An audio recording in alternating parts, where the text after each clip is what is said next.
اعوذ باللہ من الشیطان الرجیم بسم اللہ الرحمن الرحیم اللہم صلی علی محمد وآل محمد وعجل فرجہم کما آل محمد۔ دوستو، آپ بھی ایک بار نبی کریم صلی اللہ علیہ وآلہ وسلم پر درود شریف پڑھ لیں، کیونکہ نبی پاک صلی اللہ علیہ وآلہ وسلم نے فرمایا، جو شخص مجھ پر ایک بار درود شریف پڑھتا ہے تو اللہ تعالیٰ اس کو بدلے میں 10 نیکیاں عطا فرماتا ہے۔ السلام علیکم ورحمۃ اللہ وبرکاتہ۔ شروع رب ذوالجلال کے بابرکت نام کے ساتھ، جو دلوں کے راز خوب جانتا ہے۔ دوستو، آج کا ہمارا ٹاپک ہے کہ اللہ تعالیٰ نے حضرت یوسف علیہ السلام کی نسل سے نبوت کا سلسلہ کیوں ختم کر دیا؟ آخر اس کی کیا وجہ ہے؟ جانتے ہیں اس ویڈیو میں۔ بغیر ٹائم ضائع کیے چلتے ہیں ویڈیو کی طرف۔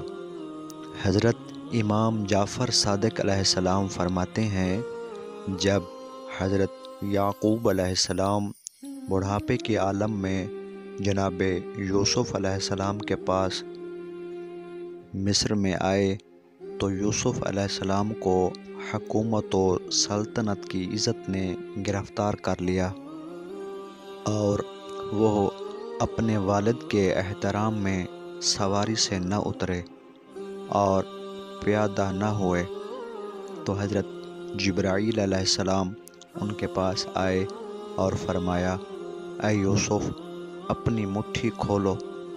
تو جب انہوں نے ہاتھ کھولا تو ان کی ہتھیلی سے ایک چمکتا ہوا نور خارج ہوا جو آسمان کی فضا میں برقرار ہو گیا۔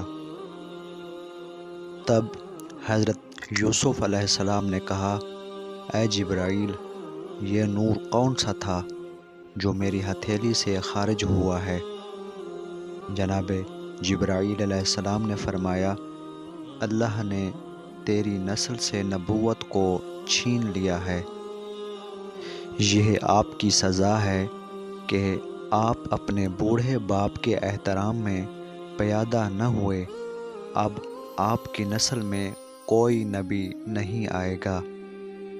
اللہ تعالیٰ سے دعا ہے کہ اللہ تعالیٰ ہم سب کو اپنے والدین کا احترام کرنے کی توفیق عطا فرمائے۔ آمین ثم آمین۔